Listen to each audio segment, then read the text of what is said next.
Everything we as human beings have created on this planet was essentially first created in our minds. All that you see, which is human work on this planet, first found expression in the mind, then it got manifested in the outside world. So one thing we need to understand is, the wonderful things that we have done on this planet and the horrible things that we have done on this planet, both have come from the human mind. So if we are concerned as to what we create in this world, it's extremely important that first of all we learn to create the right things in our mind. How we keep our minds? If we do not have the power to keep our minds the way we want it, what we create in the world is also going to be very accidental and haphazard. So learning to create our minds the way we want is the basis of creating the world the way we want. There is a wonderful story in the yogic lore. On a certain day, a man took a walk. He went for a long walk. Accidentally, unawares, he walked into paradise. Fortunate, isn't he? He just took a walk and he landed up in paradise. After this long walk, he felt little tired. So he thought, oh, I'm tired, I wish I could rest somewhere. He looked around, there was a nice tree, underneath which there was very cushiony grass. So it was inviting. He went and put his head down there and slept. After a few hours he woke up, well rested, and he thought, oh, I'm well rested, but I'm feeling hungry, I wish I had something to eat. And he thought about all the nice things that he ever wanted to eat in his life. And instantly, all those things appeared in front of him. You need to understand, there the service is like that. Hungry people don't ask questions. Food came and he ate. Stomach became full. Then he thought, oh, my stomach is full, I wish I had something to drink. All the nice things that he ever wanted to drink, he thought about it and all of them just appeared in front of him. Drinking people also don't ask questions, so he drank. Now with a little bit of alcohol in him, you know Charles Darwin told you, all of you are monkeys, your tail fell away. Not me, Charles Darwin told you that you were all monkeys and your tail fell away and then you became human. Yes, definitely the tail fell away, but the monkey… In yoga, we always refer to an unestablished mind as markata, which means a monkey. Why we are referring to the mind as a monkey is, what are the qualities of a monkey? One thing about a monkey is, it's unnecessary movement. And another thing about the monkey is, if I say you're monkeying somebody, what does it mean? Imitation. Monkey and imitation have become synonymous. So these two essential qualities of a monkey are very much the qualities of an unestablished mind. Unnecessary movement, you don't have to learn it from the monkey, you can teach it to the monkey. And imitation is full-time job of the mind. So when these two qualities are on, a mind is referred to as a monkey. So this monkey became active within him. He just looked around, thought, what the hell is happening here? I asked for food, food came. I asked for drink, drink came. There must be ghosts around here, and ghosts came. Oh, the ghosts have come, they're going to surround me and torture me, he thought. Immediately the ghosts surrounded him and started torturing him. Then he started screaming in pain and said, oh, they're going to kill me, and he died. Just now he said he's a fortunate being. The problem is he was sitting under a kalpa vriksha or a wishing tree. He asked for food, food came, he asked for drink, drink came, he asked for ghost, ghost came, he asked for torture, torture came, he asked for death, death happened. Now don't go looking for these kalpavrukshas in the forest. You can barely find a tree these days. A well-established mind, a mind which is in a state of samyukti, is referred to as a kalpavriksha. If you organize your mind to a certain level of organization, it in turn organizes the whole system. Your body, your emotion, your energies, everything gets organized in that direction. Once all these four dimensions of you, your physical body, your mind, your emotion and the fundamental life energies are organized in one direction, once you are like this, anything that you wish happens without even lifting a little finger actually. It would help to assist it with activity, but even without doing any activity, you can still manifest what you want if you organize these four dimensions in one direction and keep it unwavering in that direction for a certain period of time. Right now the problem with your mind is, every moment it is changing its direction. It is like you want to travel somewhere and every 2 steps if you keep changing your direction, the question of you reaching the destination is very remote unless it happens by chance. So, organizing our minds and in turn organizing the whole system and these 4 basic dimensions of who you are right now in one direction, if you do this, you are a kalpavruksha yourself. Anything that you wish will happen. But right now, if you look at your lives, everything that you have wished for till now, if it happens, you have finished. Everything and everybody that you have desired for, if all of that lands up in your house today, could you live with that? So if you want to become empowered, it is also important that you become responsible as to what you ask for and what you don't. Right now the world's situation is just this, we are hugely empowered with technology. Today it doesn't take six billion people to destroy this planet. One man by pressing the wrong button can destroy the whole planet. When we are empowered like this, it's very important that our physical action, emotional action, mental action and energy actions are controlled and properly directed. If it is not so, we become destructive, self-destructive. Right now, that is our problem. The technology, which is supposed to make our life beautiful and easy, has become the source of all the problem that we are destroying the very basis of our life, which is the planet. So what should have been a boon, we are making a curse out of it. What has brought incredible levels of comfort and convenience to us in the last 100 years or so, has also become a threat to our life simply because we are not conscious action, we are in a compulsive state of action. So organizing our minds fundamentally means moving from a compulsive state of activity to a conscious state of activity. You might have heard of people for whom they asked for something and beyond all expectations it came true for them. Generally this happens to people who are in faith. Now, let's say you want to build a house. If you start thinking, oh, I want to build a house, to build a house I need 50 lakhs, but I have only 50 rupees in my pocket, not possible, not possible, not possible. The moment you say not possible, you are also saying I don't want it. So on one level, you're creating a desire that you want something, on another level, you're saying I don't want it. So in this conflict, it may not happen. Someone who has some faith in a god or in a temple or whatever, who is simple-minded, faith works only for those people who are simple-minded.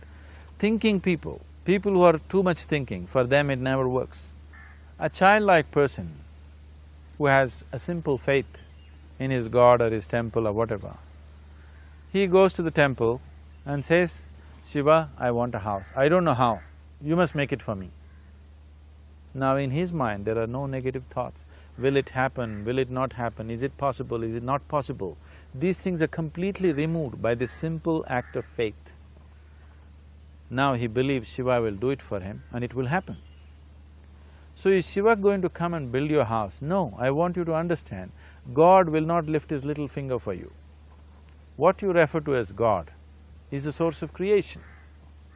As a creator, he has done a phenomenal job, there's no question about it.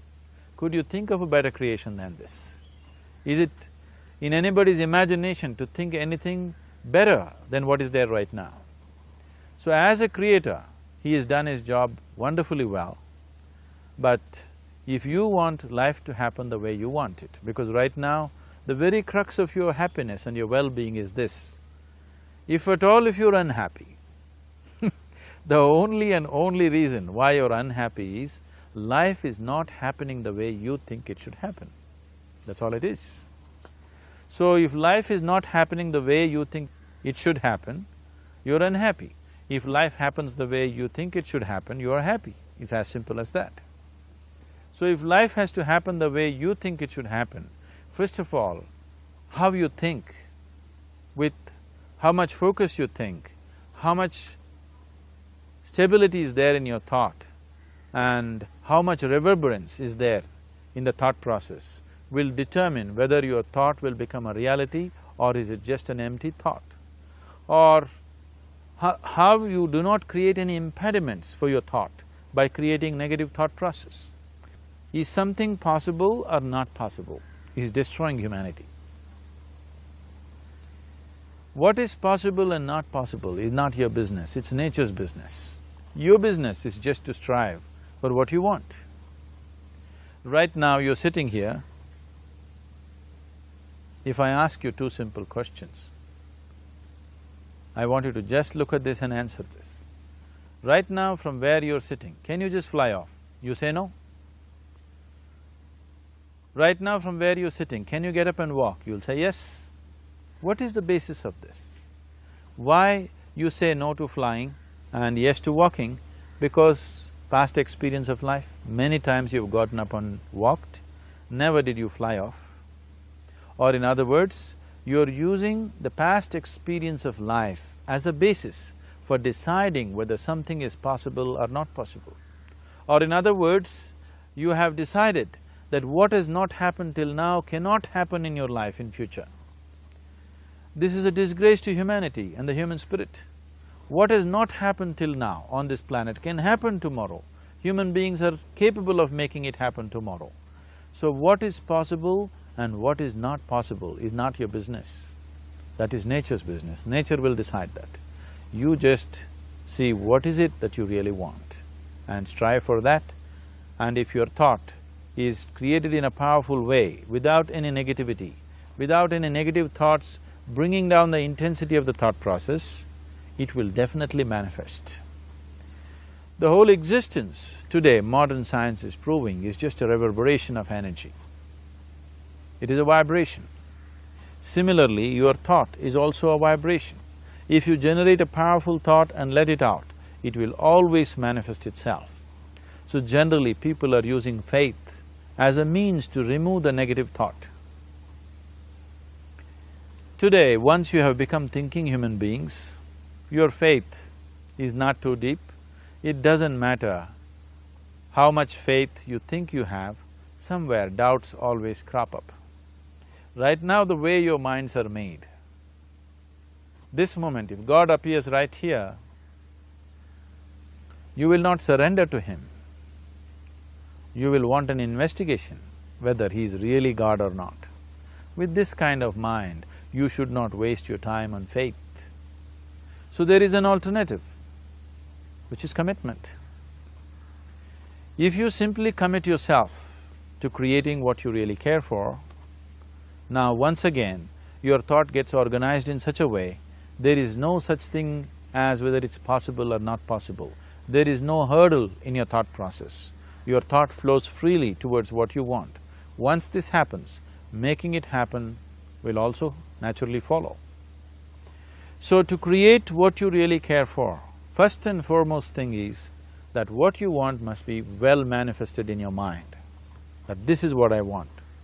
Is that what you really want? You must look at it, because any number of things in your life you have thought, this is it, the moment you reach there, you realize that's not it, it's the next one and the next one and the next one.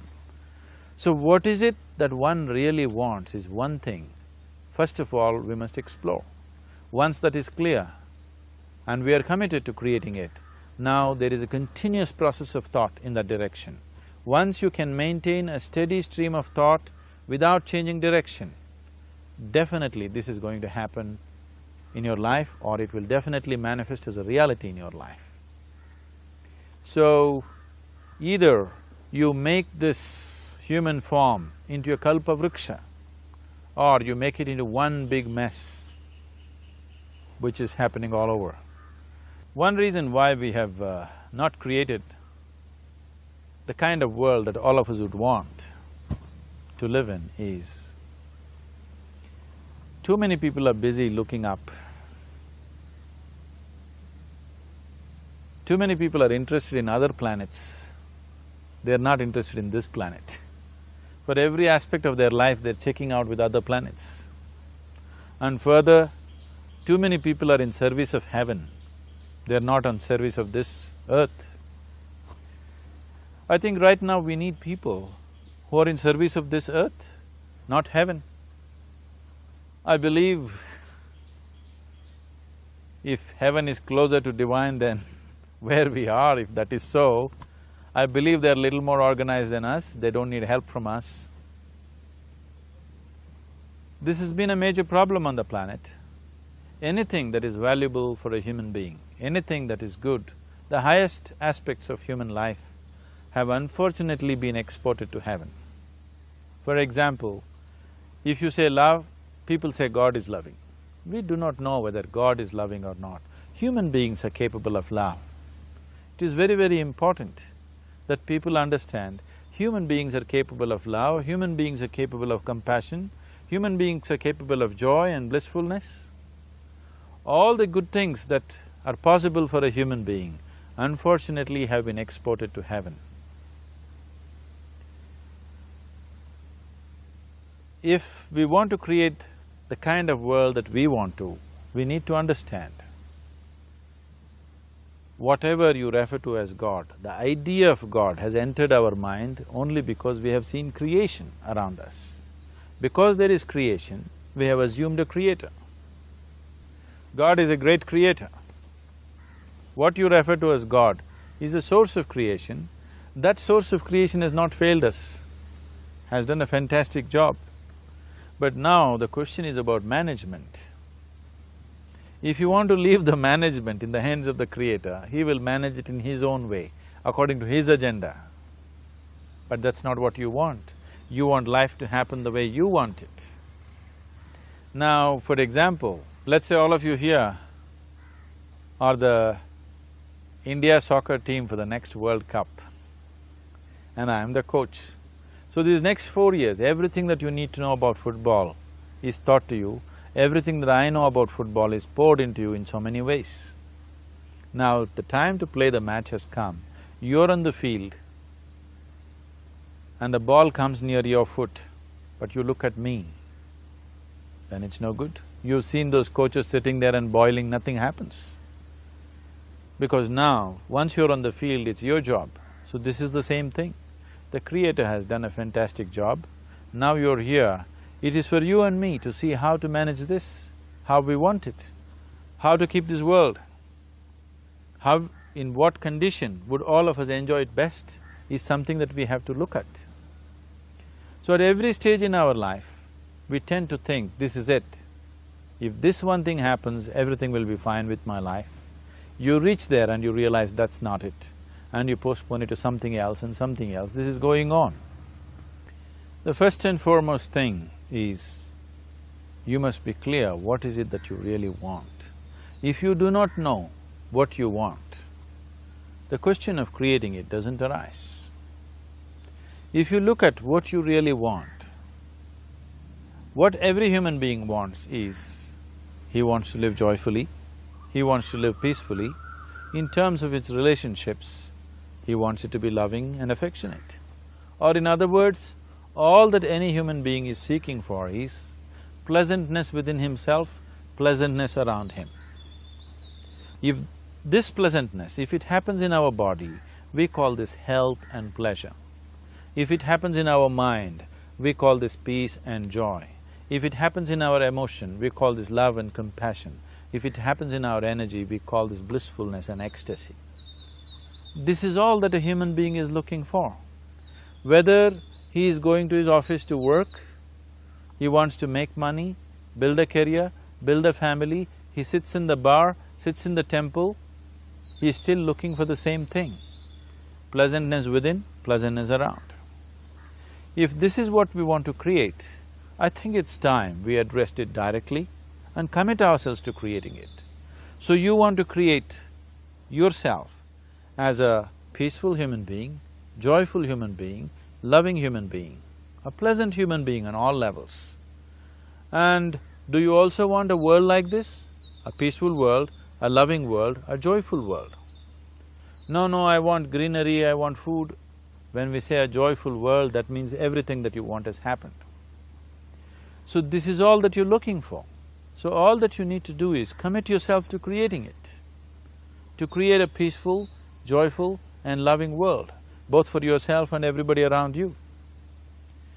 Every day in the morning, if you start your day with this simple thought in your mind, that today, wherever I go, I will create a peaceful, loving and joyful world. If you fall down 100 times in the day, what does it matter? For a committed man, there is no such thing as failure. If you fall down 100 times, 100 lessons to be learnt. If you commit yourself like this to creating what you really care for, now your mind gets organized. Once your mind gets organized, the way you think is the way you feel, your emotion will get organized. Once your thought and emotion is organized, your energies will get organized in the same direction. Once your thought, emotion and energies are organized, your very body will get organized. Once all these four are organized in one direction, your ability to create and manifest what you want is phenomenal. You are the creator in many ways. Why I am saying you are the creator is, I want you to look at the nature of your life right now. If you eat a banana, in 4 hours' time, this banana becomes a human being. There is something within you, a life-creating process, a process which builds this body. The manufacturer of this body is within. You give him a banana, he makes a human being out of that banana. Transforming a banana into a human being is not a small thing, it is a phenomena. It is just that this phenomena is happening within you unconsciously. If you could only consciously manifest this, making a banana into a human being, you are the creator. You are nothing less than that. As the theory of evolution goes, to make a monkey into a human being, it took millions of years. Over an afternoon, you can make a banana into a human being or whatever else, a piece of bread that you eat, into a human being. So, the very source of creation is functioning within you. If you organize these 4 dimensions of mind, emotion, body and energy in one direction, the source of creation is with you. You are the creator. What you want to create will happen to you effortlessly. Once you're organized like this, now you are not a mess. You are a kalpavruksha. You have the power to create what you want. There are tools and technologies as to how to organize this system in such a way that instead of being a psychological mess, you can make yourself into a kalpavruksha. This culture, these traditions, the whole technology of yoga is just about this, transforming yourself from being just a piece of creation to the creator himself. This is not in search of God, this is in search of becoming a God.